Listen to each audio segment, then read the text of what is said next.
అందరికీ నమస్తే. మనం వరంగల్లో ఉన్నాం. వరంగల్ అంటేనే కళలకు పెట్టిన పేరు. కళలకు పుట్టినిల్లు వరంగల్లు, జానపదాలకు పుట్టినిల్లు వరంగల్లు.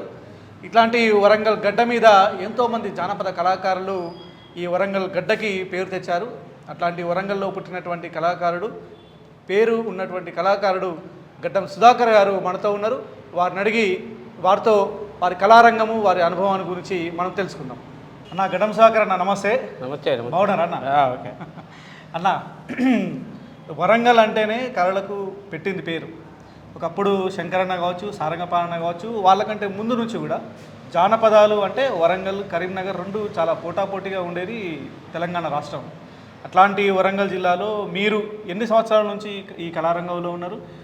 మీ అనుభవం చెప్పండి. వరంగల్ నగరంలో నేను చిన్నతనం నుండే కళారంగంలో పనిచేయడం జరుగుతూ ఉన్నది. చిన్నతనం నుండే ఎందుకు కళారంగంలో పనిచేస్తూ ఉన్నాను, దానికి కారణం ఏంటి అని అంటే, మేము ఉండేబడే ఇల్లు కమ్యూనిస్ట్ పార్టీకి గుడిసెలేసినటువంటి ప్రాంతంలో ఉండడం వల్ల అక్కడ ప్రజానాట్య మండలికి సంబంధించిన కళాకారులు పాటలు పాడితే ఆ పాటల ద్వారా నేను ఆకర్షితున్నాయి. చిన్నప్పటి నుండి అంటే 6వ తరగతి నుండే నేను పాటలు పాడడం ప్రారంభించడం జరిగింది. 6వ తరగతి. అట్లా ఈ పాటల ప్రస్థానం మొదలైంది. తర్వాత క్రమంలో ఇంకా ఉద్యమాలు, జానపదాలు ఇట్లాంటి పాటలు కూడా పాడడం జరుగుతుంది. 6వ తరగతిలోనే కళారంగం పరిచయం అని చెప్పన్నారు కదా, అప్పుడు మీ గురువులు ఎవరు, మీకు ఎట్లాంటి కళారూపాలు నేర్పించారు? అప్పుడు మీరేం పాట పాడారు? అంటే మీరు పాట పాడుతుంటే చూసి ఈ అబ్బాయి బాగా పాడుతున్నాడు అని చెప్పి వాళ్ళు తీసుకుపోయి మీకు ట్రైనింగ్ ఇవ్వడం జరిగిందా? లేకుంటే వాళ్ళు పాటలు పాడుతుంటే నేను కూడా ఇట్లా వాళ్ళలాగా పాడితే బాగుంటుంది, నేర్చుకుంటే బాగుంటుంది అని చెప్పి మీరు ఆకర్షితులైపోయింది? వాస్తవంగా 6వ తరగతిలో నా మొదటి గురువు పొలపాక నరేందర్. ఎన్టీ రామారావు సినిమా బెబ్బులి పులి, ఆ సినిమాకు సంబంధించి ఆయన జననీ జన్మభూమిచ్చ స్వర్గాదపి గరీయతి స్వర్గాదపి గరీయతి, ఏ తల్లి నిన్ను కన్నదో, ఏ తల్లి నిన్ను కన్నదో ఆ తల్లి అనే పాట నరేందర్ నోట నేను విని ఆ పాట నేను కూడా పాడాలి అని చెప్పి ఉత్సాహం, అంటే అప్పటి నుంచి నాకు అలవాటైపోయింది. ఆయన మా క్లాస్మేటు, మాకంటే కొంచెం వయసులో పెద్ద. అప్పటి నుంచి నాకు పాట పాడాలనే ఆలోచన, అప్పటి నుంచి ఏ సినిమా చూసినా కూడా ఆ పాట తప్పకుండా పాడాలి అనే ఒక కోరిక కలిగింది. దాంతోపాటు ప్రజానాట్య మండలి వాళ్ళు మా ఏరియాకి వచ్చి పాటలు పాడేది బిల్లా సుధాకర్, సుతార్ సారంగపాణి, జనార్దన్ ఇట్లాంటి వాళ్ళంతా అంటే ఇట్లా పాడాలి, ఇట్లా చేయాలి అని చెప్పి నేర్పించిన గురువులు. అప్పుడు ప్రజానాట్య మండలికి సంబంధించిన పాట, ఓ అరుణ పతాకమా జేగొను మారెచ్చల్యూట్ శ్రమజీవులకేతనమా నీకివిగో రెచ్చల్యూట్, ఓ అరుణ పతాకమా జేగొను మారెచ్చల్యూట్ శ్రమజీవులకేతనమా నీకివిగో రెచ్చల్యూట్. ఇట్లా మొదటి పాటగా ప్రజానాట్య మండలిలో పాడడం జరిగింది. తర్వాత అరుణోదయ సాంస్కృతిక సమాఖ్య బీకే అన్న మా ప్రాంతంలోకి వచ్చి వరంగల్ కిలా వరంగల్ పెట్రోల్ పంప్ దగ్గర వాళ్ళది ఒక మీటింగ్ ఉండే, దానికి సంబంధించి కొత్తగా పాటలు పాడాలని చెప్పి కళాకారులను వెతుకులాటలో నేను అన్నకు కనపడడం జరిగింది. అప్పుడు మొట్టమొదటిసారిగా అంత పెద్ద వేదిక, నేను చిన్నతనంలో అప్పుడు 8వ తరగతి చదువుతా ఉన్నాను. అప్పుడు కర్మభూమిలో పూసినవో పువ్వా విరిచి విరియని ఓ చిరునవ్వా కన్ను అనే పాట వేదిక మీద పాడడం జరిగింది. అట్లా నేను పాటల వైపు రావడం జరిగింది. అంటే కర్మభూమిలో పూసిన ఓ పువ్వు అనేది చాలా ఫేమస్ సాంగ్. అప్పటికి రాష్ట్రంలో కూడా అప్పటికి ఈ వరకట్న దురాచారాలు, చావులు కూడా బాగా వచ్చింది. అప్పుడు ఇవన్నీ మనకు చిన్న పిల్లలం కదా, పాట పాడాలనే కోరిక తప్ప ఈ పాట దీనికి, ఈ పాట ఇట్లా, దీని అర్థాలు భావాలు అనేది అప్పుడు తెలియదు. తర్వాత క్రమంలో ఏ పాట ఎప్పుడు పాడాలి అనేది తెలుసుకున్నాం. కానీ చిన్నతనంలో ఈ పాట పాడడమే ధ్యేయం, ఈ పాటని తప్పకుండా పాడాలనే ఒక సంకల్పంతో ఉరికేది. పాటలోని భావం అప్పుడు తెలియదు. అంటే పాట పాడాలనే ఒక కోరికతో మీరు, అంటే కమ్యూనిస్ట్ పార్టీ వాళ్ళు అక్కడ ఒక గుడిసె సెంటర్ వేయడం, అంటే ఇళ్ల స్థలాల కోసం పోరాటం, దాంట్లో వాళ్ళు పాటలు పాడడం, మీరు ఆకర్షితులు కావడం, వాళ్ళతో పోవడం, అంటే ఎవరు ఎక్కడ కొత్త పాట పాడినా ఈ పాట నేర్చుకోవాలి, బాగుంది నేర్చుకోవాలనే తపన. అట్లా పాటల వైపు రావడం జరిగింది. అది నా పాటలలోకి ప్రవేశానికి సంబంధించిన సందర్భం. 6వ తరగతి నుండి కొనసాగుతుంది. ఇప్పటి పులితోనే మొదలైంది, జనని జన్మభూమితో మొదలై ఇంకా పోతేనే ఉన్నది, ఇంకా ఎప్పటిదాకా పోతుంది. అంటే ప్రజానాట్య మండలి అంటే అదొక వామపక్ష భావజాలం ఉన్నటువంటి, అంటే వామపక్ష భావజాలాన్ని ప్రచారం చేసేటువంటి ఒక కళా సంస్థ. అక్కడ నుంచి మీరు ఇప్పుడు జనరల్ వేదిక అంటే సకల కళా సాంస్కృతిక మండలి అనేటువంటి ఒక వేదికని, మీ సొంత వేదికని ఏర్పాటు చేసుకున్నారు. సో ఈ సకల కళా సాంస్కృతిక మండలి అనే వేదికని మీరు సొంతంగా ఏర్పాటు చేసుకోవడానికి కారణం ఏంటి? దాన్ని ఎందుకోసం ఏర్పాటు చేసుకున్నారు? దాని లక్ష్యాలు ఏంటి? అంటే ప్రజానాట్య మండలిలోనే పూర్తికాలం పనిచేయాలనే సంకల్పం ఉండే. ప్రజానాట్య మండలికి సంబంధించి మేము అనేక సందర్భాల్లో, అంటే ప్రజలకు జరుగుతున్న ఇబ్బందులు, రాష్ట్ర ప్రభుత్వాలు చేస్తున్న ప్రజలకు వ్యతిరేక విధానాల మీద మేము పాటలు పాడడం, దానికి సంబంధించిన వీధి నాటకాలు వేయడం, పల్లెశుద్ధులు చెప్పడం, ఇట్లాంటివన్నీ చేస్తున్న క్రమంలో ప్రజానాట్య మండలి వాళ్ళు అక్షర కళయాత్ర అనే ఒక ప్రోగ్రాం పెట్టడం జరిగింది. అక్షర కళయాత్ర. ఈ అక్షర కళయాత్ర ప్రోగ్రాము ప్రభుత్వానికి అటాచ్ చేసి కొంచెం అంటే ఆర్థికంగా డబ్బులు ఇప్పించడం కోసం పెట్టిన ప్రోగ్రాం. ఆ ప్రోగ్రాం ద్వారా మనకు ఏమైంది అంటే కమర్షియల్ అయిపోయింది. ఆ ప్రోగ్రాం తర్వాత ఇంకో ప్రోగ్రాం తర్వాత డిపిఆర్ఓకు మనం డిపిఆర్ఓ సెలక్షన్ పెట్టిండు. అప్పుడే డిపిఆర్ఓ కళాకారులకు సంబంధించి సెలక్షన్ పెడితే సింగారపు జనార్దన్ అంటే ఒక గురువు ప్రజానాట్య మండలి నుంచి, ఆయన నేను అప్పటికి టెంట్ హౌస్లో పనిచేస్తూ ఉన్నా, ప్రజానాట్య మండలిలో పనిచేసుకుంటూ అప్పుడప్పుడు ప్రోగ్రాం, అక్షరదీపిక ప్రోగ్రాం కానీ ఇంకా మిగతా సారా వ్యతిరేక ఉద్యమాల ప్రోగ్రాంలు కానీ ఉంటే పోయేది. మళ్ళీ ఫుల్ టైం వరకు టెంట్ హౌస్ అంటే అక్కడికి వచ్చి డిపిఆర్ఓలో సెలక్షన్ జరుగుతూ ఉన్నాయి, నువ్వు తప్పకుండా రావాలి అని అంటే అప్పుడు పెళ్ళిళ్ళ సీజన్. మా సేటు నేను పంపియా, నువ్వు పోతే నా పని ఆగుతుంది, ఇక్కడ వేయాలి పెళ్ళికి, అక్కడ సామాన్లు వేయాలి అని చెప్పానంటే, అన్న నా జీవితానికి సంబంధించిన విషయం, నేను పాటలే నేర్చుకున్నా కాబట్టి 1 గంట 2 గంటలు పోయేస్తా అని చెప్పానంటే, ఇక సరే పో అని చెప్పి పంపించడం జరిగింది.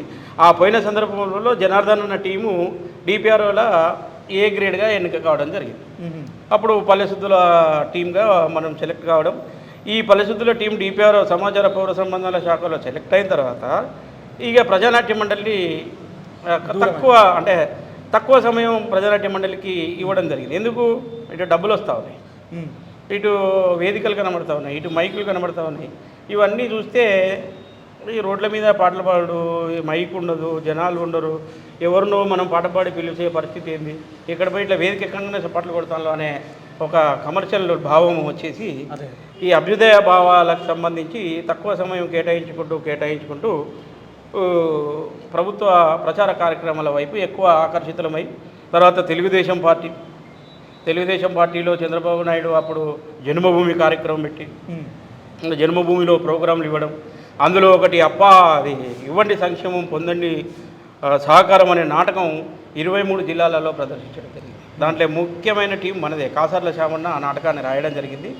మెయిన్ టీం అంటే ఈ ఆంధ్రప్రదేశ్ అప్పుడుండే ఆంధ్రప్రదేశ్లో మెయిన్ టీం మాది, జనార్దన్ అన్న, నేను, ఇంకా మిగతా వాళ్ళందరం. తెలుగుదేశం పార్టీకి సాంస్కృతిక విభాగానికి సంబంధించి వేరు, ఈ సమాచార శాఖ వేరు. సాంస్కృతిక విభాగానికి సంబంధించి తెలుగుదేశం పార్టీ వేదికలు ఎక్కడున్నా కూడా మనమే పాటలు పాడాలి. అప్పుడు మెయిన్ టీం మాది. సాంస్కృతిక విభాగంలో కూడా ఉన్నారు. సాంస్కృతిక విభాగంలో బాధ్యతలు లేవు, మేము సమాచార శాఖలో బాగా పాడుతామని చెప్పి మమ్మల్ని అందులో వాడుకోవడం జరిగింది. ఆ వేదిక మీద పాట పాడాలంటే మళ్ళీ తెలుగుదేశం పాట పాడాలి తప్ప. పచ్చని జెండా పసుపు జెండా పేదల పాలిట పుట్టిన జెండా రామన్న రూపం నీవమ్మ, ఓ పచ్చని జెండా చంద్రబాబు పట్టిన జెండమ్మ ఈ పసుపు జెండా అని ఓ పాట. అప్పుడు ఆంధ్ర రాష్ట్రం అంతా ఒక ఊపు, ఆంధ్ర రాష్ట్రం అంతా కదలాలిరా, తెలుగుదేశం పార్టీలో చేరాలిరా, అండగా జెండున్నది. ఇట్లా తెలుగుదేశం పాటలు నేను సొంతగా అప్పుడు పార్టీ మీద, అంటే మనకు బ్రాండ్ ఉండాలి, మనం తెలుగుదేశంలో పాటలు పాడాలి, చంద్రబాబు నాయుడు మనల్ని చూడాలి అనే ఒక కోరిక ఉండే. అప్పుడు నీరు మీరు మీద కూడా ఒక బ్రహ్మాండమైన నాటకం, ముఖ్యమంత్రి గారు అక్కడ కూర్చుంటే ఇదే ఫాతిమానగర్లో మహానాడు సందర్భంగా నాటకం కూడా వేయడం జరిగింది. దానికి అప్పుడు ముఖ్యమంత్రి బాగా మనల్ని అభినందించడం కూడా జరిగింది. అట్లా అభ్యుదయ భావాలు, ఈ ప్రజల కోసం పాట పాడాలి, ప్రజల కోసం చేయాలి అనే ఆలోచన అంతా వెళ్ళిపోయింది. అంటే అంటే పని చేసుకుంటే డబ్బులు వస్తాయి అంటే పని చేయడంతో పాటు కళారంగంలోనే పని చేస్తే ఇటు డబ్బులు వస్తున్నాయి, ప్రత్యేకంగా పని చేయాల్సిన అవసరం లేదు. సో కళారంగంలోనే ఉంటూ డబ్బులు వస్తున్నాయి, ఇదే పనిగా ఉంటే అటు ఎప్పుడూ కళారంగంలో ఉన్నట్టుగా ఉంటుంది, ఇటు ఫ్యామిలీ కూడా ఆదుకున్నట్టుగా ఉంటుంది. అదే మనం నేర్చుకున్న పాట, ఈ పాటకు వేదిక దొరుకుతుంది, మైక్ దొరుకుతుంది, అంతే. పాటనైతే మర్చిపోతలేము. కాకుంటే పోరాటాల వైపు పోకుండా అయిపోయింది. ప్రత్యేకంగా మళ్ళీ ఇది అంటే మనం బతకడం కోసం ప్రత్యేకంగా మళ్ళీ పని చేసుకోవాల్సిన అవసరం లేదు, మనకు కావాల్సిన జీవనోపాధికి కావాల్సిన డబ్బులు కూడా వస్తున్నాయి. అందుకే అనే ఉద్దేశంతో మీరు అడిగారు. ఇప్పుడు మీరు ఒకసారి వెనుకపోతే అక్షర కళాయాత్ర అన్నారు. అక్షర కళాయాత్ర సంబంధించింది 90-95 కాలంలో చాలా పెద్ద ప్రోగ్రామ్, అది అవేర్నెస్ ప్రోగ్రామ్. దానికి సంబంధించింది ఒక పాట ఆర్ నారాయణమూర్తి సినిమాకు సంబంధించి, ఓ కొండల్లో కోయిల పాటలు పాడాలి, పల్లెల్లో అక్షర దీపం వెలగాలి, పల్లెల్లో అక్షర దీపం వెలగాలి. ఇట్లా తర్వాత ప్రజానాట్య మండలి పాటలు ఉండే. ఇంకా పాటలు అంటే కొంచెం అంటే అప్పుడు పాడినాయి కదా, బాగా ఫేమస్ పాటలే. కాకుంటే అది గుర్తు చేస్తే మళ్ళీ వస్తాయి. ఇప్పుడు గుర్తు అదే చదువే మనిషికి జీవమురా, చదువే మనిషికి జీవమురా, చదువే మనిషికి ప్రాణమురా, చదువుకోవడం కష్టం కాదు, చదువంటే మనకిష్టం ఉంటే, చదువే మనిషికి జీవమురా, చదువే మనిషికి ప్రాణమురా. ఇట్లాంటి పాటలు. చదువు అంటే మూడో కన్ను విద్యార్థి, అది బ్రహ్మాండంగా దేవేంద్ర శాంతారావు వాళ్ళంతా అప్పుడు బాగా కూర్చోబెట్టి, జగనన్న బాగా శిక్షణ అంటే ఈ పాట తప్పకుండా నువ్వే పాడాలని కూర్చోబెట్టి పాటలు నేర్పించే సందర్భాలు కూడా ఉండే. చదువంటే మూడో కన్ను అని ఒక పెద్ద సాకి అంటే ఇప్పుడు దానికి మెరుగులు దిద్దే పరిస్థితి లేదు. అంటే ఇప్పుడు అంటే దానికి ప్రాణం పోయాలి పాట. అదే తర్వాత అక్షర కళాయాత్ర తర్వాత మీరు చేసినటువంటి సారా ఉద్యమం, సారా ఉద్యమం అక్షర కళాయాత్ర అయిపోయింది, సారా ఉద్యమం స్టార్ట్ అయింది. సారా ఉద్యమంలో బ్రహ్మాండంగా అప్పుడు ప్రోగ్రాంలు రాష్ట్రమంతా మహిళలంతా సారా ఉద్యమం, సారాను బంద్ చేయాలి అనే పోరాటంలో మనకు కూడా సాంస్కృతిక కార్యక్రమాలు సమాచార శాఖ నుంచి ఇచ్చిండు. అప్పుడు ప్రజానాట్య మండలి నుంచి కూడా కొన్ని ప్రోగ్రామ్స్ ఇచ్చిండే. కొప్పుల రాజనాథ్ పాడిన పాట అప్పుడు బాగా ఫేమస్ సారా ఉద్యమం మీద. పాట చాలా బాగుంటుంది. పాట గుర్తొస్తలేదు. ఇంటి ఈరక్క పక్కింటి ఎల్లక్క, నలుగురు కూడండక్క, న్యాయం చెప్పండక్క, నాకద్ది తాగుబోతు మొగడు, అయ్యో నాకద్ది తాగుబోతు మొగడు, ఇంటి వైరక్క పక్కింటి ఎల్లక్క, నలుగురు కూడండక్క, న్యాయం చెప్పండక్క, నాకద్ది తాగుబోతు మొగడు. ఇట్లా బ్రహ్మాండమైన పాటలు అప్పుడు. ఈ పాట పాడితే గ్రామీణ ప్రజలలో మహిళలంతా కూడా ఇది నిజం, మావాడు కూడా ఇట్లనే చేస్తాడు అనేది అట్లా వచ్చేది అన్నట్టు. తర్వాత సర్వోదయ ఆర్గనైజేషన్ నుంచి కూడా మహిళల అవేర్నెస్కి సంబంధించి ఒక ప్రోగ్రాం చేయడం జరిగింది. అందులో సారా తాగిన భర్త పాత్ర నాది ఉండే. భర్త తాగి వచ్చి భార్యను కొట్టే సన్నివేశం చేస్తూ ఉంటే గ్రామాలలో మహిళలు ముసలోళ్ళు కట్టెలు పట్టుకొని వచ్చి కొట్టేది, పొలాన్ని కట్టెలు పట్టుకుని ఏందిరా అని చెప్పి. అంటే అది వీధి నాటకం. అట్లా చాలా ప్రోగ్రాంలు అనుభవాలు. అంటే గ్రామీణ ప్రాంతంలో ప్రజలు అంటే మనం నాటకం వేసినా పాట పాడినా వాటికి బాగా ఆకర్షితులయ్యేది. అంటే ఏది పాట అయినా నాటకమైనా యాక్టింగ్ అయినా ఏదైనా అది చెయ్యాలి, దానికి జీవం పోయాలనేటువంటి ఒక పట్టుదల. అంటే పట్టుదల అంటే అది ప్రజానాట్య మండలి నుంచి వచ్చింది. అది అప్ప అమ్మకం అనే నాటకం, చీమ కుట్టింది అనే నాటకం, దొరలు తిరగబడ్డాయి అనే నాటకం ప్రజలకు సంబంధించిన అంశాలు కాబట్టి ప్రజలలో మనం పోయి ఇట్లా చుట్టూ జనాలు ఉంటారు, మధ్యలో మనం నాటకం వేసినప్పుడు మన నాటకాన్ని మన పాత్రను ప్రజలు అనుభవించుకోవాలి, ఇది నిజం అనుకోవాలి అనే సంకల్పంతో చేసిన నాటకం, త్యాగంతో చేసిన నాటకం, స్వార్థంతో కమర్షియల్ కోసం పైసలు ఇస్తారని చేసిన నాటకాలు కాదు. అది త్యాగం. ఇది దీంట్లో జీవించాలి. దీంట్లో జీవిస్తేనే ప్రజలకు ప్రభుత్వాలు లేకుంటే పెట్టుబడి వ్యవస్థ సామ్రాజ్యవాదం చేస్తున్నటువంటి దోపిడీ అర్థమవుతుంది అనే సంకల్పం అప్పుడు ఆ రకంగా ఉండేది. కాబట్టి ఆ పరకాయ ప్రవేశం చేసి పాత్రలు చేసేది. ఓకే, ఇప్పుడు మీరు అన్నట్టుగా ఈ కొంచెం ముందుకు వస్తే ఇప్పుడు మీరు చంద్రబాబు నాయుడు గారు తెలుగుదేశం పార్టీ ఆ సందర్భం మాట్లాడుకుంటే ముఖ్యమంత్రి అప్పుడు చంద్రబాబు గారు వారు ఉన్నప్పుడు మిమ్మల్ని ప్రత్యేకంగా పిలిచి ఇక్కడ ఉన్నటువంటి అప్పుడు ఎర్రబెల్లి దయాకర్ రావు గారు కావచ్చు, తర్వాత కడియం శ్రీ గారు కావచ్చు, వీళ్ళందరూ అప్పుడు ఉన్నటువంటి తెలుగుదేశం పార్టీలో చాలా సీనియర్ నాయకులు. సో వాళ్ళందరూ కూడా మిమ్మల్ని పిలిచి మిమ్మల్ని గుర్తుపట్టి పేరుతో పిలిచే అంత చనువు దగ్గరతనం ఉండేదంట, నిజమేనా? దయాకర్ రావు, కడియం శ్రీహరి, బోడకుంట్ల వెంకటేశ్వర్లు వీళ్ళందరికంటే చంద్రబాబు నాయుడే పేరు పెట్టి పిలిచేది. అంటే వేదిక సభ, బహిరంగ సభ కార్యక్రమాలు జరుగుతూ ఉన్నప్పుడు, జన్మభూమి కార్యక్రమాలు జరుగుతూ ఉన్నప్పుడు ఒక పాటలు ఆపండి అనే క్రమంలో ఆయనే మైక్ తీసుకొని సుధాకర్ పాటాపు, ఎస్కే రాజు పాటాపు, సమ్మయ్య పాటాపు అని ఇట్లా కొన్ని పేర్లు పెట్టి పిలిచి ఆపమని చెప్పే సందర్భంలో ఒక అవసరం ఉంటే జనాలు కొంచెం కూర్చుంటలేరు, వింటలేరు అన్నప్పుడు పాట పాడండి అనకుండా పేరు పెట్టి పిలిచి పాట పాడమని చెప్పేది. అట్లా కొంచెం ఉబ్బి తప్పిపోయేది. కానీ నిజంగా ఇప్పటి రోజులు తలుచుకుంటే అప్పుడు చంద్రబాబు నాయుడు అడిగితే ఏమని ఇచ్చేటోడు, కానీ మేము అడగలేదు. మీరు అడగలేదు. అప్పటికే మమ్మల్ని పేరు పెట్టి పిలుస్తాడు, లేకుంటే ముఖ్యమంత్రి ఆఫీసులోనే ఉంటున్నాం, తింటున్నాం, ముఖ్యమంత్రి మనల్ని మంచిగా అభిమానిస్తాడు అనే సంబరంలో మునిగిపోయినాం. కానీ ఇప్పుడేమో ఉద్యోగాలు కావాలి, ఉపాధి కావాలి అని చెప్పి పోరాటం చేసే క్రమం అప్పుడు లేదు. అప్పుడు ఉంటే పాపం ఆయన ఇచ్చేటోడేమో. ఇప్పుడు అనిపిస్తుంది అది గుర్తొస్తే. అంటే అంత చనువు. ఇప్పుడు ఉన్న ముఖ్యమంత్రి అంటే పోయిన ముఖ్యమంత్రి కనీసం కలవడానికి కూడా అవకాశం లేని పరిస్థితి. అవును. ఆయన పక్క కూర్చొని భోజనం చేసే సందర్భాలు, ఆయనతోనే రూమ్లో కూర్చొని ఈ పాటకి సవరణ చేయండి, ఇగో ఈ ప్రోగ్రామ్ ఎట్లా చేయండి అని చెప్పి ఎదురుగా కూర్చొని డిస్కస్ చేసుకునే సందర్భాలు చాలా ఉండే చంద్రబాబు నాయుడు. కానీ ఇప్పుడు చూస్తే బాధ అప్పుడే ఏదన్నా సెట్ అయితే బాగుండవు అనిపిస్తుంది. కానీ మళ్ళీ వెనుకపోయిన కాలం అయితే ముందుకు రాలేదు. అంటే ఇప్పుడు అది అంటే తర్వాత మీరు ఎప్పుడు కలవలేదు మళ్ళీ?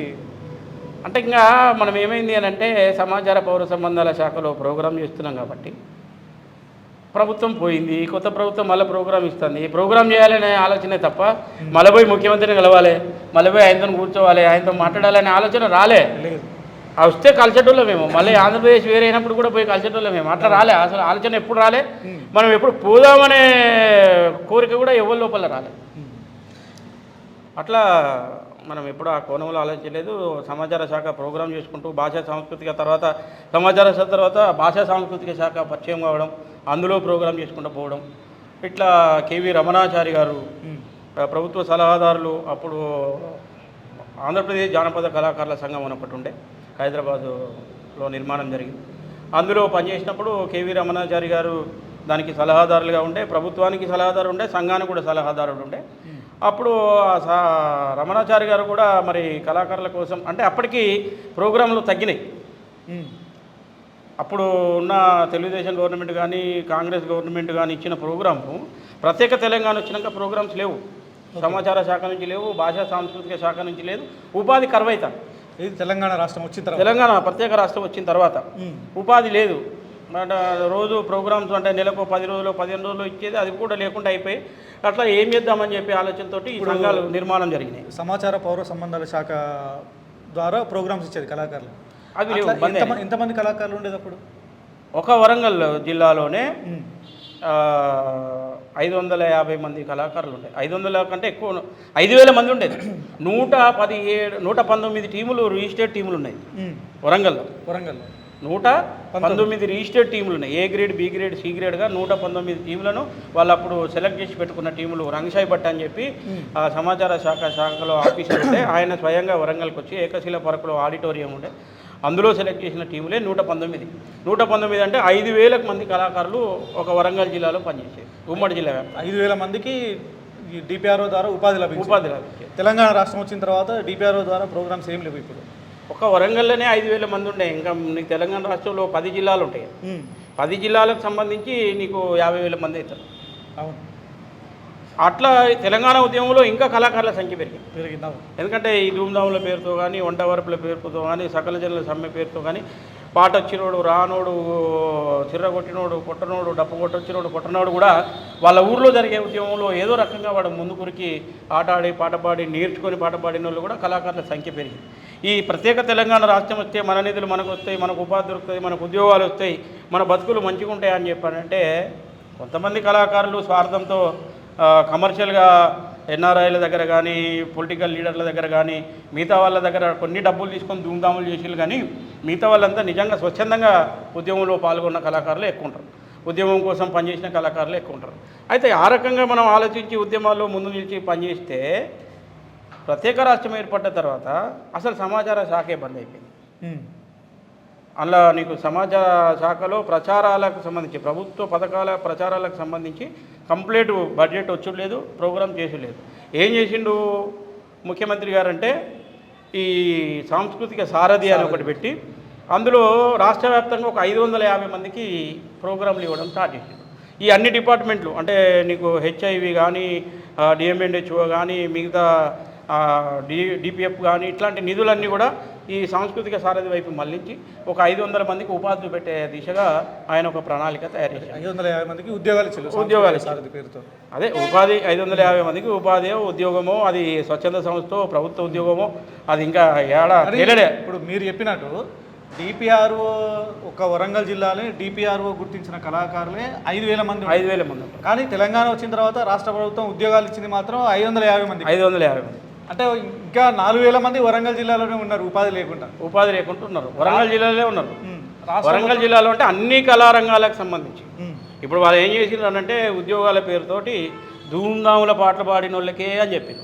మరి చిందులు ఎడిపోవాలి, ఒగ్గోలు ఎడిపోవాలి, డప్పు కొట్టటోళ్ళు ఎడిపోవాలి, బుర్రకత్తోళ్ళు ఎడిపోవాలి, ఇట్లా వివిధ కళారూపాలు డిపిఆర్ఓలు సెలెక్ట్ అయి ఉన్నాయి. మరి వీళ్ళందరి జీవన విధానం ఏంది? ఒక ధూమ్ధాం చేసిన వాళ్ళకే ఉద్యోగాలు ఇచ్చినావు, అది కూడా నీకు అనుకూలంగా ఉన్న వాళ్ళకు, ఆ రసమయ్యకు అనుకూలంగా ఉన్న వాళ్ళకు, వాళ్ళ మంత్రులకు అనుకూలంగా ఉన్న వాళ్ళకు, వాళ్ళ దగ్గర చెంచాగిరి చేసిన వాళ్ళకు, అసలు కళాకారులు కానోళ్ళే చాలా మంది ఉంటారు. అట్లాంటి వాళ్ళకు వాళ్ళ అవకాశాలు ఇచ్చిండ్రు, మిగతా కళాకారులందరూ పుట్టగొట్టిండ్రు. ఆ సందర్భం లోపలనే కళాకారుల జీవన స్థితి మంచి లేదు, ఉపాధి లేదు, ప్రోగ్రామ్స్ లేవని చెప్పి ఓ సంఘాన్ని నిర్మాణం చేసుకొని ఆ సంఘానికి సంబంధించి రమణాచారి గారు సలహాదారుగా పెట్టుకొని అయ్యా మరి మా పరిస్థితి ఇట్లా అంటే ఆయన భాషా సాంస్కృతిక శాఖ నుంచి నెలకొక ప్రోగ్రాం ఇవ్వడం, ఇట్లా చేస్తూ ఉంటే అది కరెక్ట్ కాదు సార్, ముఖ్యమంత్రి గారిని కలిసి వీళ్ళందరికీ ఏదైనా ఉపాధి అవకాశం చూపెట్టాలి బాగుంటుంది అని అంటే ముఖ్యమంత్రి నన్ను కలవకనే ఎన్ని రోజులు అవుతుంది, నిన్ను అడగలుగుతారా, నీకేం పని లేదా, నువ్వు అందరు కళాకారులను రెచ్చగొడుతున్నావు అని చెప్పి నన్ను దూరం పెట్టడం జరిగింది. నేను కోరిన కోరిక ఒకటే, ముఖ్యమంత్రి గారికి రాష్ట్రంలో ఉన్న కళాకారుల బాధలు తెలవాలి, వాళ్ళు ఉపాసం ఉంటా ఉన్నారు, ఈ బాధలు ఒక్కసారి కళాకారులు అందరూ తీసుకుపోయి ఆయన కలిస్తే ఆయన ఏదో ఒక మార్గం చూపెడతారు కదా. అయ్యో ఎంతమంది నీకు అన్యాయం చేసినా నేను మంచి చేసినా అనుకుంటాను ఆయన. 550 మందికి ఎవ్వడు ఇవ్వలే, ఏ ముఖ్యమంత్రి ఇవ్వలే, ఏ రాష్ట్రంలో కూడా లేదు, నేనే ఇచ్చినా, నేను మంచి పని చేసినా అనుకుంటాను. కాబట్టి కళాకారులందరినీ ఆయన ముందర కూర్చోబెడితే కళాకారుల బాధలు వింటే వాళ్ళకి ఏదైనా మార్గం చూపెడతాడని చెప్పి ఈయన సలహాదారుడు కదా ముఖ్యమంత్రికి, సంఘానికి కూడా సలహాదారుడు. అయ్యా ఇట్లా సంగతి మా పరిస్థితికి ఇది ఉన్నది, ఇట్లా చెప్పండి అంటే నీకేం పని లేదా, ననగలకని ఎన్ని రోజులు అవుతుంది, నేను అడగలుగుతాడు పోరా అని చెప్పానంటే మనం ఆ సంఘం నుంచి బంద్ అయ్యి సకల కళా సాంస్కృతిక మండలి ఏర్పాటు చేసుకోవడం జరిగింది. ఓకే, దాని నేపథ్యం అంతా ఇది బ్యాక్గ్రౌండ్ అట్లా. సో ఇప్పుడు సకల కళా సాంస్కృతిక మండలి వేదికను ఏర్పాటు చేసుకున్నాం. ఈ వేదిక ద్వారా మీరు చేస్తున్న కార్యక్రమాలు ఎట్లాంటి కార్యక్రమాలు చేస్తున్నారు? సకల కళా సాంస్కృతిక మండలి ద్వారా చేసే కార్యక్రమాలు ఏంటంటే కళాకారులకు సంబంధించి ఒక వేదిక కావాలి, వాళ్ళ కళలు ప్రదర్శించుకోవడానికి, వాళ్ళ నైపుణ్యాన్ని మెరుగుపరచుకోవడానికి ఒక వేదిక కావాలని చెప్పి ఈ వేదికని నిర్మాణం చేయడం జరిగింది. ఈ వేదిక ఉన్నది, ఈ వేదిక మీద వాళ్ళ కళలు ప్రదర్శిస్తారు, మరి వాళ్ళకు ఉపాధి ఎట్లా అనే ఆలోచనతో కళాకారులందరికీ కూడా సమాచార శాఖ నుంచి ప్రోగ్రామ్స్ ఇవ్వాలి, భాషా సంస్కృతి నుంచి ప్రోగ్రామ్స్ ఇవ్వాలని చెప్పి ఒక డిమాండ్ పెట్టాం. తర్వాత ఉద్యమంలో మేము కూడా పాల్గొన్నాం, మేము కూడా ఉద్యమంలో ఉన్నాం, మా దగ్గర ఆధారాలు ఉన్నాయి, మేము పోరాటాలు చేసినాం, మాకు ఆ సాంస్కృతిక సారథిలో అవకాశాలు ఇవ్వాలని చెప్పి పోరాటం చెప్తాం. ఉద్యమంలో పాల్గొన్న కళాకారులకు సొంత ఇల్లు లేదు, వాళ్ళు కిరాయికి ఉంటా ఉన్నారు. కరోనా సమయంలో కళాకారులను కిరాయి కట్టకుంటే ఇంట్లోకి వెళ్ళి నిర్దాక్షిణ్యంగా బయటికి వెళ్ళగొట్టిండ్రు. అట్లాంటి వాళ్ళకు డబుల్ బెడ్రూమ్ ఇల్లు ఇవ్వాలని చెప్పి పోరాటం చేస్తాం. ఇంకా వృద్ధ కళాకారులకు పింఛన్లు ఇవ్వాలని చెప్పి పోరాటం చేస్తాం. ఇప్పుడు ప్రజెంటు ఉద్యోగాలు సాధ్యమైనంత మందికి ఇవ్వాలి, ఉద్యోగాలు ఇవ్వలేని పక్షంలో ఎస్సీ ఎస్టీ బీసీ కార్పొరేషన్ల మాదిరిగా కళాకారుల కోసం ఒక సపరేట్ కార్పొరేషన్ ఏర్పాటు చేయాలి. ఆ కార్పొరేషన్ ద్వారా కళాకారులకు ఎట్లాంటి షరతులు లేకుండా, ఎట్లాంటి షూరిటీ లేకుండా 10 లక్షల రూపాయల సబ్సిడీ రుణం అందించాలి. అలాగే ఉద్యమంలో పాల్గొని వృద్ధులైన కళాకారులందరికీ ఫ్రీడమ్ ఫైటర్ల మాదిరిగా పెన్షన్లు ఇవ్వాలని చెప్పి సకల కళా సాంస్కృతిక మండలి నుంచి పోరాటం చేస్తూ ఉన్నాం. ఈ సకల కళా సాంస్కృతిక మండలే కాకుండా తెలంగాణ నిరుద్యోగ ఉద్యమ కళాకారుల ఐక్యవేదికకు నేను ఉమ్మడి వరంగల్ జిల్లాకు నన్ను అధ్యక్షులు చేయడం జరిగింది. ఇట్లా కొన్ని సంఘాలు కలిసి ఈ పోరాటాన్ని ప్రారంభిస్తూ ఉన్నాయి. మొన్నటికి మొన్న గాంధీ భవన్ కూడా పోయి నిరసన కార్యక్రమాన్ని తెలియజేయడం జరిగింది. ఇంతకుముందు కూడా ఈ సాంస్కృతిక సారథిలో ఉద్యోగాల సంఖ్య పెంచాలి, ఇంకా కళాకారులకి ఉద్యోగాలు ఇవ్వాలని చెప్పి మీ ఆధ్వర్యంలో కొంత పోరాటం జరిగింది. జరిగినప్పుడు కూడా అప్పుడు సాంస్కృతిక సారథికి చైర్మన్గా ఉన్నటువంటి రసమయ్య బాలకిషన్ మిమ్మల్ని పర్సనల్గా పిలుచుకొని నీకు కావాలంటే ఉద్యోగం ఇస్తా, మీరు ఇట్లా ఎందుకు చేస్తున్నావు, నా పేరు ఎందుకు బదనాం చేస్తాను అని చెప్పి ఆ మాట అన్నాడు అని చెప్పి తెలిసింది. నిజమేనా? వాస్తవంగా తెలంగాణ రాష్ట్రం ఏర్పడి ఎలక్షన్లు అయిపోయి ఇంకొక వారం రోజులకు కేసీఆర్ గారు ముఖ్యమంత్రి అవుతాడనగా నేను ఒక 39 డిమాండ్లతో కేసీఆర్ గారిని కలవడం జరిగింది. కొంతమంది కళాకారులను, ఒక 10 మంది కళాకారులను తీసుకొని కళాకారులకు సంబంధించి అయ్యా మరి ఇట్లా చేస్తే బాగుంటుంది, కేరళ, తమిళనాడు, కర్ణాటక రాష్ట్రాలలో కళాకారులకు ఏ గ్రేడ్, బి గ్రేడ్గా సెలెక్ట్ చేసి 15,000, 12,000, 8,000 రూపాయలు ఇట్లా వేతనం ఇస్తూ ఉన్నారు, మీరు కూడా ఇస్తే బాగుంటుంది అని చెప్పి నేను ఒక 39 డిమాండ్లతో ముఖ్యమంత్రి ఇంకా కాబోతాడు ఇంకా 6 రోజుల కనంగా లెటర్ ఇవ్వడం జరిగింది. ఆ లెటర్ ఇచ్చినప్పుడు కేసీఆర్ గారు ఫస్ట్ పేజీ నుంచి లాస్ట్ పేజీ వరకు దాన్ని క్షుణ్ణంగా చదివి, ఎవరయ్యా గడ్డం సుధాకర్, నువ్వు ఫోన్ చేసినప్పుడు రావాలి, మళ్ళీ ఈ పని ఉన్నది ఆ పని ఉన్నదని చెప్పొద్దు నాకు అని చెప్పి మన పేరు నెంబర్ను నోట్ చేసుకొని జరిగింది. తర్వాత కాలక్రమేణా మరి అక్కడ ఉన్న వాళ్ళు మిగతా వాళ్ళు ఏం చేసిందో తెలియదు, అది మనకి ఫోన్ రాలేదు, మనల్ని ఎవరికి పిలవలేదు. కొన్ని రోజులకు కేవీ రమణాచారి నన్ను పిలవడం జరిగింది. పిలిచి ఆ జీవోలు కాపీలు ఉన్నాయా, నువ్వు ముఖ్యమంత్రి గారికి లెటర్ ఇచ్చినావు కదా కర్ణాటక, కేరళ, తమిళనాడుది, ఆ జీవో కాపీలు ఉన్నాయంటే ఉన్నాయి సార్, నెట్లో కొడితే వస్తాయి అంటే అట్లా నా నెట్లో కొడితే వస్తాయా అని చెప్పి అడగడం జరిగింది. తర్వాత నువ్వు టీఆర్ఎస్ పార్టీలో కళాకారునిగా పనిచేయాలి, నీకు 10,000 రూపాయల జీతం ఇస్తారట. అంటే టీఆర్ఎస్ పార్టీలో కళాకారునిగా ఎందుకు పనిచేస్తాం సార్, స్వతంత్రంగా కళాకారునిగా నాకు సమాచార శాఖ నుంచో భాషా సాంస్కృతిక శాఖ నుంచో ప్రోగ్రామ్స్ ఇస్తే చేస్తామని చెప్పినాం. అట్లా కుదరదు అని అన్నాడు. మనం కుదరదు అన్నాం, ఎందుకంటే ఒక 10,000 రూపాయలకు పనిచేయడం ఏంది, అది కూడా పార్టీ కళాకారునిగా అని చెప్పి నాకు కుదరదు సార్ అన్నాం. మళ్ళీ కొన్ని రోజుల తర్వాత దేశపతి శ్రీనివాసు, రసమయ్య బాలకిషన్ కూడా ఫోన్ చేసి రమ్మని చెప్పడం జరిగింది. చెప్తే మరి మా సంఖ్యకి ఇంతమంది ఉన్నారు, నా వెనుక నా మీద ఆధారపడ్డ వాళ్ళు ఇంతమంది ఉన్నారు, వాళ్ళందరికీ అవకాశం ఇవ్వండి. అంటే నువ్వు అందరి గురించి మాట్లాడకు, నీ గురించి మాట్లాడు, నీ ఒక్కని గురించి మాట్లాడంటే నా ఒక్కని కోసం అయితే నేను రాను, అందరి కోసం అయితే పనిచేద్దాం. కొంతమంది నాకు అవకాశం ఇవ్వండి, ఆ కొంతమంది మీతోళ్ళకు మీరు ఎవరికైనా పెట్టుకుని అందరికీ నేను చెప్పిన వాళ్ళకి ఇవ్వాలని రూలే కదా అని చెప్పారంటే అట్లా కుదరదు, నేను ఒక్కని చేయాలనుకుంటే చేసుకో అని చెప్పి చెప్పడం జరిగింది. అంటే మీతో ఉన్న వాళ్ళకు కూడా వాళ్ళు అర్హతను బట్టి ఉంటేనే ఇవ్వండి. అప్పుడు అర్హతలు గిరహతలు చూడలేదు, అప్పుడు ఇంకా ఉద్యోగాలు ఇవ్వలేదు. ఉద్యోగాలు ఇస్తాళ్ళు అనే ఒక ప్రక్రియ ప్రారంభమైంది. ఆ ప్రక్రియ ప్రారంభమైనప్పుడు 10,000 రూపాయలు, తర్వాత 15,000 రూపాయలు, తర్వాత 23,000 రూపాయలు అని చెప్పి అనౌన్స్మెంట్ చేయడం జరిగింది. అప్పుడు ఆ క్రమంలో మనల్ని ప్రారంభ దశలోనే పిలిస్తే మనం వద్దని చెప్పి వచ్చేసి అది జరిగింది. సో ఇప్పుడు కళాకారులకు కావాల్సింది అంటే మీరు చెప్పినట్టుగా ఇప్పుడు అన్ని రంగాలకి ఎట్లయితే కార్పొరేషన్లు ఏర్పాటు చేస్తున్నారో కళాకారులకు కూడా ఒక కార్పొరేషన్ ఏర్పాటు చేయాలని చెప్పి అంటున్నారు. సో ఈ కార్పొరేషన్ ఏర్పాటు చేస్తే ఈ కళాకారులకి ఎట్లాంటి ఉపయోగాలు జరుగుతాయని మీరు అనుకుంటున్నారు? అంటే కళాకారుడు ఆశాజీవి. కళాకారునికి ముందుగా ఒక ఆశ ఉంటుంది. ఆశ ఏంది అని అంటే నేను ఒక పాట పాడితే ప్రజలందరూ చప్పట్లు కొడతారు, నన్ను వచ్చి అలుముకుంటారు, షేకాండ్ ఇస్తారు, మస్తు పాడినామని చెప్పి అభినందిస్తారు. ఈ ఆశ ఉంటుంది ఎక్కువ. డబ్బు సంపాదించాలి, నాకు నువ్వు 10,000, నువ్వు 20,000 అనే ఆశ కళాకారునికి తక్కువ ఉంటుంది. ఆశాజీవి ఎట్లాంటి ఆశాజీవి అంటే చప్పట్ల ఆశాజీవి, అభిమానించే ఆశాజీవి, పొగిడే ఆశాజీవి. ఈ పొగడతలు కావాలి, ఈ చప్పట్లు కావాలి, ఈ సంబరాలు కావాలి. ఆ స్టేజ్ దిగి 1 కిలోమీటరు 2 కిలోమీటర్లో ఇంటితో బాట పట్టిన తర్వాత ఈ సంబరం పోయి ఇంటికాడ సంబరం మొదలవుతుంది. అబ్బా ఇక ఇంటి వెనక నాకు ఉన్నదిరా అయ్యా, నా పిల్లం ఉప్పుదేమన్నది, పప్పుదేమన్నది, పిల్లలు ఇవిదేమన్నారు, అవిదేమన్నారు, ఇల్లికిరే కట్టాలి అనే బాధ స్టార్ట్ అవుతుంది. అంటే ఈ ఆశ ఎంతసేపు ఉంటుంది అని అంటే స్టేజ్ దిగి 1 కిలోమీటర్ పోయేదాకే ఈ ఆశ, ఈ సంబరం, ఈ కోరిక ఉంటుంది. ఈ ఆశ, కోరిక, సంబరం ప్రత్యేక రాష్ట్రం వస్తే నిజమవుతుంది అనుకున్నాను. ఈ సంబరం ఇంకా ఇట్లనే కొనసాగుతుంది. ఇంటి పోయేదాకా సంబరం ఉంటుంది, ఇంటి వెనక కూడా సంబరం ఉంటుంది, ఇంట్లో భార్య పిల్లలతో సంబరంగా ఉంటామనే ఆశ ఉండే, అది చచ్చిపోయింది. గుండెలో నరగిలిన బాధ కన్నీరై కారుతుంది, కష్టానికి కారకులెవరో తెలుపమని కోరుతుంది. ఇది కూడా ప్రజానాట్య మండలి పాట కమ్యూనిస్ట్ పాట. కానీ ఇప్పుడు కమ్యూనిస్ట్ పార్టీలో లేకున్నా ప్రజానాట్య మండలిలో లేకున్నా ఈ పాట ఈ రాష్ట్రంలో ఉన్న కళాకారులకు ఉపయోగకరంగా ఉన్నది. నోరుండి అడగలేదు, కాలుండి కదలలేదు, ఎన్నేళ్ళ దుఃఖానైనా ఎదలోనే దాచుకున్నా, గుండెలో నరగిలిన బాధ కన్నీరై కారుతుంది, కష్టానికి కారకులెవరో తెలపమని కోరుతుంది. మా నాన్న రిక్ష దొక్కేది, నేను కూడా 3 సంవత్సరాలు రిక్ష దొక్కిన. మా నాన్నకు అనారోగ్యం వస్తే మాది గుడిచే, వానొస్తే ఊరుస్తుంది. ఇంకా పెళ్లి కాలే, మా తమ్ముడు, మా 2 చెల్లెళ్ళు, మా అమ్మ పత్తి మిల్లుకు పోయేది. అమ్మ ఉన్నంతకాలం ఆకలితో సచ్చింది, అయ్యతను వంత జీతం అప్పు కింద గడిచింది, మట్టి గడ్డల మీద తప్పటడుగుల లెక్క చిన్నతనమంత నాది చీకటిలోనే తెల్లారింది,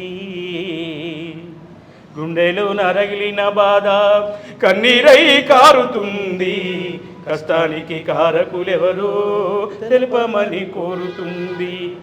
మా నాన్న నేను చిన్నగా ఉన్నప్పుడే, మా చెల్లెళ్ళు చిన్నగా ఉన్నప్పుడే ఆటోకి వచ్చి చనిపోవడం జరిగింది. కుటుంబానికి పెద్ద దిక్కుగా రిక్షా దొక్కుకుంటూ కుటుంబాన్ని పోషించుకుంటూ అనేక రకాల కష్టాలు పడతాం. అయినా పాటను వదిలిపెట్టలేదు. పాట పాడాలి, ఎక్కడ వేదిక కనబడితే అక్కడ పాట పాడాలి. నేను కళాకారుని నిరూపించుకోవాలనే ఆశ, ఇటు కుటుంబ భారాన్ని మోసుకుంటూ అటు పాటను కూడా గుండెలో దాచుకొని ఉండే. మెరుగుపడుతుంది. ఇవాళ ఒక కమ్యూనిస్ట్ పార్టీకి పాట పాడకముందే గుర్తించిండు, పాట పాడినాక ఇంకో రకంగా ఏమన్నా బాగా మనకు అవకాశాలు వస్తాయి కావచ్చు అని ఎదురు చూసిన సందర్భాలు అనుకోలేనేనెప్పుడు. ఈ అడుక్కునే రోజులు వస్తాయి, నాకు ఉద్యోగం ఇయ్యి, నాకు ఉపాధి పెట్టు, నాకు ఇది పెట్టు. అందుకే ఈ పాట ఇప్పుడు నేటి కళాకారునికి బాగా ఉపయోగకరంగా ఉన్నది. ఈ పాటకు అనుగుణంగానే కళాకారుల జీవితాలు ఉన్నాయి. అంటే అప్పటి నుంచి ఇప్పటివరకు అట్లనే ఉన్నాయి, ఏం బాగుపడలేదు. ఎక్కడ బాగుపడ్డాయండి? అదే మా నాన్నగట్టి ఇల్లే, గుడిచే పెంకుటిల్లు. ఇప్పటికి వానెత్తే గిన్నెలు పెట్టుకొని తెలంగాణ పిల్లల దగ్గర పెట్టుకొని కూర్చున్నాడే. డబుల్ బెడ్రూమ్ అన్నాడు, డబుల్ బెడ్రూమ్ ఇచ్చిన దాఖలండి. ఇందిరమ్మ ఇల్లు అన్నారు, అప్పుడు 40,000 70,000 ఇస్తా అంటే ఇల్లు ఇప్పితే ఇల్లుకు సరిపోవని చెప్పి అప్పుడు కాంగ్రెస్ గవర్నమెంట్లో ఉమ్మడి ఆంధ్రప్రదేశ్లో ఆ లోన్ తీసుకోకుండా అయిపోయింది. ఈయన డబుల్ బెడ్రూమ్ అంటే దీనికి ఎదురు చూసుకుంటూ కూర్చున్నాడు. అయింది. ఇంకా ఇప్పుడు ఇందిరమ్మ ఇల్లు అంటే దాని పరిస్థితి ఏందో చూడాలి. ఇది కళాకారుల జీవితం వేరు, సామాన్య ప్రజల జీవితాలు వేరు. సామాన్య ప్రజలు వాళ్ళ రోజువారీగా వాళ్ళ పని వేరు ఉంటుంది, వాళ్ళ సంపాదన వేరు ఉంటుంది, వాళ్ళ ఆలోచన విధానం వేరు ఉంటుంది. కళాకారుని ఆలోచన విధానం అంతా ఎక్కడ వేదికుంటే అక్కడ పాటపడాలి, ఎక్కడ పోరాటాలు జరిగితే అక్కడ పోయి ఆయన గొంతు వినిపించాలి, ఆ సమస్య మీద పాటపడాలి, ఆ ఆకృత్యాల మీద పాటపడాలి, అణచివేత మీద పాటపడాలి అనే ఆలోచనతోటి ఆయన ఏ పని. ఇప్పుడు నేను ఉదాహరణకు 10 హౌస్లో పనిచేసేది, రిక్షా దొక్కేది. ఇప్పుడు రిక్షా దొక్కే పరిస్థితి లేదు, నేను పనికి పోతే ఎవడు పనికి పెట్టుకునే పరిస్థితి లేదు. నువ్వు పెద్ద కళాకారుని, నిన్ను అందరు నమస్తే పెడతారు, నువ్వు నా దగ్గర పని చేస్తావానే, పని లేదు ఏం లేదనే పరిస్థితి ఇవాళ ఉన్నది. సో మీరు అన్నట్టుగా కళాకారులకు కూడా ఒక కార్పొరేషన్ ఏర్పాటు చేస్తే కళాకారులందరికీ ఉపాధి లభిస్తుంది, కళాకారుల కుటుంబాలు వాళ్ళ పిల్లలు చదువులకు ఉపయోగపడుతుంది, వాళ్ళు ఆర్థికంగా ఎదగడానికి ఉపయోగపడుతుంది అని చెప్పి మీరు అన్నారు. అయితే ఈ ప్రణాళికని మీరు ప్రభుత్వం దృష్టికి తీసుకుపోవడానికి మీరు చేస్తున్నటువంటి కార్యక్రమాలు ఎట్లాంటివి? ఇప్పుడు మీడియా పరంగా సోషల్ మీడియా అనేది చాలా బలమైన సాధనం. ఈరోజు ఏ సమస్య ఎక్కడ జరిగినా నిమిషాల్లో ప్రభుత్వ దృష్టికి కానీ ప్రజల దృష్టికి కానీ చేరువవుతుంది. ఇప్పుడు ప్రతి విషయం కూడా ఇంటెలిజెన్స్ కానీ, బ్యూరో కానీ, ఎస్బీ కానీ వాళ్ళందరూ మీకు సమాచారం ప్రభుత్వానికి చేరవేస్తూ ఉంటారు, ప్రభుత్వ కార్యదర్శులకు చేరవేస్తూ ఉంటారు. మేమేమంటున్నామంటే ఈ రాష్ట్రంలో చాలామంది పిల్లలు ప్రతి సంవత్సరం ఉద్యోగాలకు అర్హత కలిగిన చదువులు చదువుకొని ఉంటారు, లక్షలాది మంది. ఆ లక్షలాది మందికి ఉద్యోగాలు ఇవ్వాలంటే ఏ ప్రభుత్వానికి కూడా సాధ్యం కాదు. అట్లనే కళాకారులందరికీ ఉద్యోగాలు ఇవ్వాలంటే కూడా ప్రభుత్వానికి సాధ్యం కాదు. మేమేం అడుగుతా ఉన్నామంటే సకల కళా సాంస్కృతిక మండలి నుంచి సాధ్యమైనంత వరకు మీరు 1000 ఇస్తారా, 500 ఇస్తారా, 2000 ఇస్తారా, నిజమైన అర్హులకు, మీకు నచ్చిన వాళ్ళకు, వాళ్ళకు చదువు ఉన్నదా, ఆట ఉన్నదా, పాట ఉన్నదా, అర్హత ఉన్నదా చూసి ఉద్యోగాలు ఇవ్వండి. మిగతా కళాకారులను గాలికి వదిలేయకుండా ఒక కార్పొరేషన్, ఇప్పుడు ఎస్సీ కార్పొరేషన్ నుంచి లోన్ తీసుకుంటే సబ్సిడీ ఉంటుంది. బీసీ కార్పొరేషన్ నుంచి లోన్ తీసుకుంటే సబ్సిడీ ఉంటుంది, మైనారిటీ కార్పొరేషన్ నుంచి లోన్ తీసుకుంటే సబ్సిడీ ఉంటుంది. అట్లనే ఈ కళాకారులందరినీ కూడా మీరు సెలెక్ట్ చేసి వాళ్ళకు ఒక 10 లక్షల రుణం ఇవ్వండి. రుణం అంటే అప్పు ఒట్టికి ఇయ్యకు, ఊడిగా ఇయ్యకు, మాకు దానం చేయకు, అప్పుకు ఇయ్యి, సబ్సిడీలోని. నాకో నైపుణ్యత ఉంటుంది, మీకో నైపుణ్యత ఉంటుంది, ఇంకో ఆయనకో నైపుణ్యత ఉంటుంది, ఇంకో నైపుణ్యత ఉంటుంది. మీరు ఇచ్చిన లోన్ తోటి ఆయన భార్య పిల్లలను పోషించుకోవడానికి ఏదో ఒక పని చేసుకొని సబ్సిడీ పోను మిగతా పైసలు ఆ కళాకారుడు కట్టుకుంటాడు. నిన్ను దానం చేయమంటలేం, ధర్మం చేయమంటలేం, పుణ్యానికి అంటలేం. ఇది న్యాయమైన కోరిక కాదా? ఈ కార్పొరేషన్ ద్వారా ఇచ్చేయాలి అంటే నువ్వు అప్పే ఇస్తున్నావు కదా, అప్పిస్తే కళాకారుడు మెరుగుపడతాడు కదా, ఆ కళాకారునికి ఉన్న నైపుణ్యానికి ఇంకింత మెరుగు పెట్టుకుంటాడు కదా, ఆ కుటుంబాన్ని మంచిగా పోషించుకుంటాడు కదా, మేము అడిగేది అది. కాబట్టి అట్లా కార్పొరేషన్ ఏర్పాటు చేసి కళాకారులకు రుణాలు అందించినట్లయితే ఈ రాష్ట్రంలో ఉండబడే కళాకారులందరూ కూడా సుఖ సంతోషాలతో ఉంటాడు అని చెప్పి మా సకల కళా సాంస్కృతిక మండలి డిమాండ్. దీంతో పాటు ఉద్యమంలో పాల్గొని గత అనేక సంవత్సరాలుగా 30-40 సంవత్సరాలుగా కళారంగం మీద ఆధారపడి ఉన్నటువంటి వృద్ధ కళాకారులు వాళ్ళకు కూడా ఈ దేశం కోసం పోరాటం చేసిన ఫ్రీడమ్ ఫైటర్ల మాదిరిగా వాళ్ళకు 20,000 25,000 పెన్షన్ మీరు శాంక్షన్ చేసినట్టయితే వాళ్ళ కొడుకులు కానీ బిడ్డలు కానీ వాళ్ళను దూషించకుండా ద్వేషించకుండా వాళ్ళకు తిండి పెట్టకుండా వాళ్ళను అవహేళన చేయకుండా పాట పాడి ఏం సంపాదించినవరా ముసలోడా నువ్వు మా మీద పడి ఏడుతాను అని చెప్పి అనకుండా ఆయన కూడా ఒక ధైర్యంగా బతకడానికి అవకాశం ఉంటుంది. దీన్ని ముఖ్యమంత్రి రేవంత్ రెడ్డి గారు పెద్దమని చేసుకొని కళాకారులందరి బాధలు తెలుసుకొని మరి గత ముఖ్యమంత్రి అన్యాయం చేసిండని చెప్పి ఘంటాపదంగా ఈ రాష్ట్రంలో ఉన్న కళాకారులందరూ చెప్తా ఉన్నారు. మరి మీరైనా కళాకారులకు మంచి మార్గాన్ని చూపెట్టి కార్పొరేషన్ ద్వారా రుణాలు ఇవ్వండి, అర్హులైన వారికి ఉద్యోగాలు ఇవ్వండి, వృద్ధ కళాకారులకు పింఛన్ ఇవ్వండి, ఇండ్లు లేని వాళ్లకు ఇందిరమ్మ ఇండ్లి అని చెప్పి సకల కళా సాంస్కృతిక మండలి నుంచి నేను కోరుతాను. తప్పకుండా సుధాకర్ గారు, మీరు చేసినటువంటి ప్రభుత్వానికి చేస్తున్నటువంటి విన్నపం ఏదైతే ఉందో మా మీడియా ద్వారా ప్రభుత్వం దృష్టికి వెళ్ళే విధంగా తప్పకుండా కృషి చేస్తామని చెప్పి మా వంతు సాధ్యమైనంతగా మేము చేస్తామని చెప్పి నేను చెప్తాను. ఇది మిత్రులారా, తన చిన్నప్పుడు 6వ తరగతి చదువుతున్నప్పటి నుంచి వయసులో ఉన్నప్పటి నుంచి తన చిన్నప్పుడు 6వ తరగతి చదివేటప్పుడు నుంచి మొదలుకొని ఇప్పటి వరకు తన కళాకారుడిగా కళారంగంలో తన అనుభవాలు మనతో పంచుకున్నటువంటి గడ్డం సుధాకర్ గారు, ధన్యవాదాలన్న. Thank you. షేర్ చేయండి, లైక్ చేయండి, సబ్స్క్రైబ్ చేయండి. మరిన్ని వీడియోల కోసం బెల్ సింబల్పై క్లిక్ చేయండి.